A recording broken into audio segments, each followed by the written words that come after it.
À Marseille, mes grands-parents paternels allaient à l'opéra. Oui, oui, ils allaient à l'opéra. Ils connaissaient ça par cœur. Ça faisait partie tellement de leur vie. C'était la messe d'aller à l'opéra.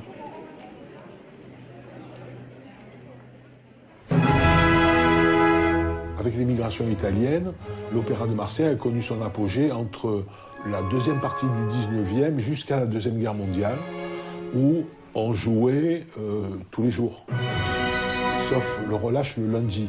Et matinée, soirée, jeudi, jour des enfants, samedi, dimanche. On jouait 80 œuvres par an. Il y a eu un exemple d'un opéra qui s'appelait La Prisonnière, qui a été bissé entièrement.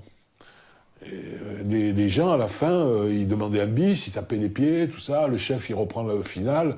Et les gens, ils ont hurlé « Da capo, da capo, da capo » du début. Eh ben allez, en avant, on a repris du début, on a tout rejoué. C'est incroyable. D'abord, il y a deux choses. C'est-à-dire qu'à l'opéra, il y a un public qui est extrêmement pointu à l'Opéra de Marseille. Et il y a une grosse programmation d'opéra italien, et notamment de bel canto, c'est-à-dire de l'opéra de la première moitié du 19e siècle. Ricordi ancora il dì che ci incontrammo, le tue promesse le ricordi ancora. Il y a toujours un attrait extraordinaire des Italiens pour le chant. En fait, c'est plus pour le bel canto, c'est-à-dire le beau chant, qu'il soit en récital, en opéra et tout, c'est le chant.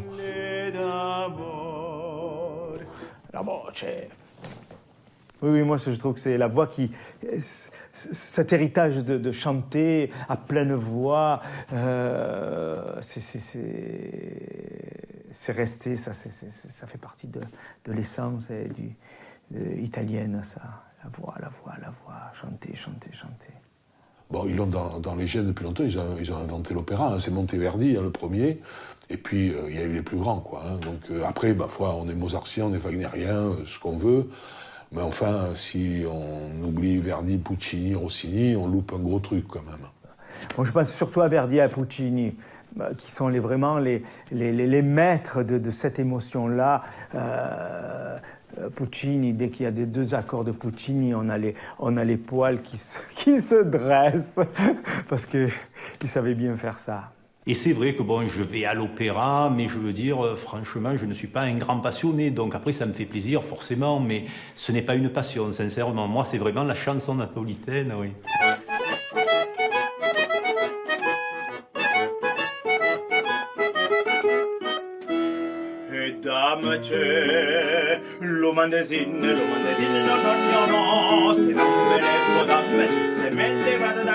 Le point fort, ça a été la rencontre avec Marc Filograsso, qui lui un jour m'a dit « Mais tu veux pas qu'on fasse des mélodies napolitaines ?» Et moi je connaissais pas trop. Et on a monté ce trio Appassionata, qui traite des mélodies napolitaines du XVIIe siècle aux années 40.